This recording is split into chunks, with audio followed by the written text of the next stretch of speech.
Hi, hôm nay tụi mình bắt đầu đi lễ hội. Đây là một lễ hội khá là đông người và người ta có văn nghệ và chọi trâu.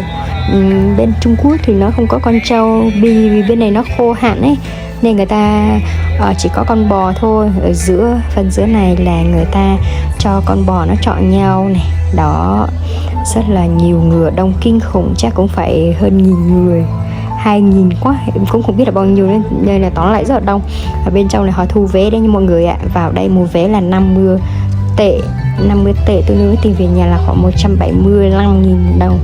Đó, còn trên này thì là sân khấu văn nghệ, mọi người múa hát và mời các ca sĩ người Mông như là Trơ này, hay là những cái người khác thì mình cũng không biết rõ lắm, nhưng mình thì cũng thấy có mấy bạn người Việt Nam qua hát hay là nhảy múa gì đó. Nói chung mình không thích phải văn nghệ lắm, mình quan trọng là mình vào trong này mình muốn xem họ làm, họ chọi trâu thôi. Và thứ hai là kiểu xem là người đông như thế nào. Mình cũng có bạn qua đây hát ấy, nên là đi kiếm chị ấy, nên là đang đi kiếm trong cái đống người này, nhưng mà rất là đông luôn mà tìm không thấy luôn á. Cái này mà là nhau một phát là không biết đi đâu luôn. Như mọi người cũng thấy rồi, bạn đang hát này là chị La Trơ. Cũng thấy chị ấy hát nhiều trên MV rồi, nhưng mà đây cũng lần đầu thấy chị ấy hát live. Thì thấy là giọng khá là khỏe và hay, công nhận giọng của bà hay thiệt.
Đây là ngày mùng 3 mình đi ra Mông Tự thì đây là cái huyện mà gần Hà Khẩu nhất, và từ Hà Khẩu vào đây chỉ khoảng hơn 100 cây số thôi. Thì hầu như mọi người hay làm giấy thông hành đi ra Trung Quốc chơi thì mọi người sẽ vào đây chơi. Và hôm nay thì làm lễ hội ở đây. Tuy ở đây thì người không đông lắm, nhưng mà chính vì người không đông á, nên là tụi mình ngồi ở đằng trước. Bởi vì cũng có bạn trong đoàn đi hát nên là cũng được ngồi đằng trước xem, kiểu vậy á. Nhưng mà cũng phải mất 20 tệ mua vé vào trong nha mọi người. Vì các ca sĩ mà mọi người mời tới đây để hát đều phải trả tiền, nên là mình vào đây vẫn phải mất tiền, chứ không phải là đều vào free đâu. Free thì ra ngoài kia được chơi lễ hội free, nhưng mà vào trong này nghe hát thì vẫn phải trả tiền. Còn đây là một nhân vật rất là nổi tiếng. Mình không biết là ông này nổi tiếng bởi vì cũng già rồi nên là không còn nhớ đến ông này là ai hết. Nhưng mà cho đến lúc sau thì bạn mình cũng nói là ông này là đồ đệ của Lý Tiểu Long. Thì ngày xưa hồi còn nhỏ thì đã xem phim của Lý Tiểu Long rất là nhiều rồi.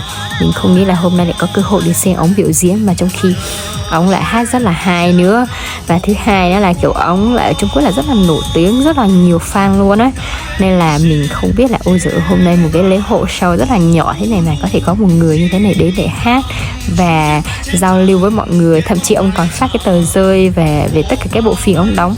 Trong đó có rất là nhiều bộ phim mình đã từng xem qua nhưng mà không hề biết là ông này luôn. Bởi vì lúc ông còn trẻ ông gầy lắm, và bây giờ ông già rồi thì ông khá là kiểu cũng mập mà, cũng béo lên á, thế là không nhận ra.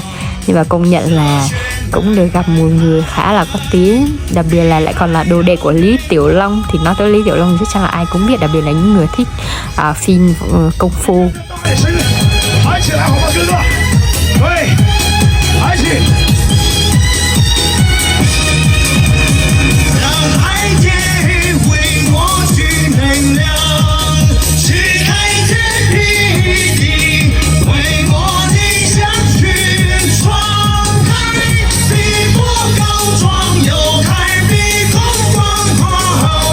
Yeah.